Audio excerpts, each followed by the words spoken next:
ऐसा माना जाता है कि प्रभु श्री राम की रावण के ऊपर विजय प्राप्त करने के पश्चात ईश्वर की आराधना के लिए हनुमान हिमालय पर चले गए थे। वहां जाकर उन्होंने पर्वत शिलाओं पर अपने नाखून से रामायण की रचना की, जिसमें उन्होंने प्रभु श्री राम के कर्मों का उल्लेख किया था।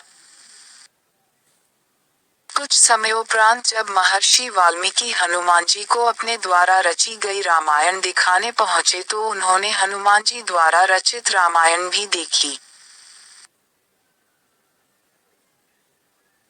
उसे देखकर वाल्मीकि थोड़े निराश हो गए तो हनुमान ने उनसे उनकी निराशा का कारण पूछा तो महर्षि बोले कि उन्होंने कठोर परिश्रम के पश्चात जो रामायण रची है वो हनुमान की रचना के समक्ष कुछ भी नहीं है, अतः आने वाले समय में उनकी रचना उपेक्षित रह जाएगी।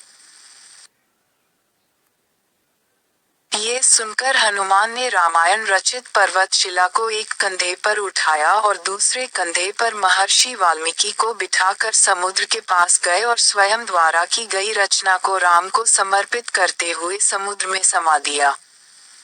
तभी से हनुमान द्वारा रची गई हनुमद रामायण उपलब्ध नहीं है। तदुपरांत महर्षि वाल्मीकि ने कहा कि तुम धन्य हो हनुमान, तुम्हारे जैसा कोई दूसरा नहीं है, और साथ ही उन्होंने ये भी कहा कि वो हनुमान की महिमा का गुणगान करने के लिए एक जन्म और लेंगे। इस बात को उन्होंने अपनी रचना के अंत में कहा भी है।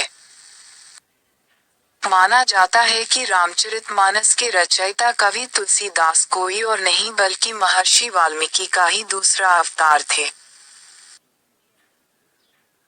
महाकवि तुलसीदास के समय में ही एक पटलिका को समुद्र के किनारे पाया गया जिसे कि एक सार्वजनिक स्थल पर टांग दिया गया था ताकि विद्यार्थी उस गुरलिपि को पढ़कर उसका अर्थ निकाल सकें।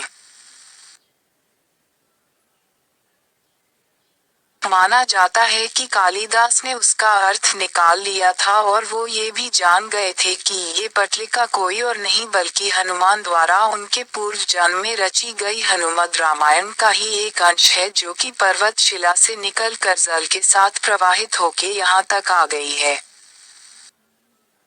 उस पटलिका को पाकर तुलसीदास ने अपने आप को बहुत भाग्यशाली माना कि उन्हें हनुमद रामायण के श्लोक का एक पद्य प्राप्त हुआ।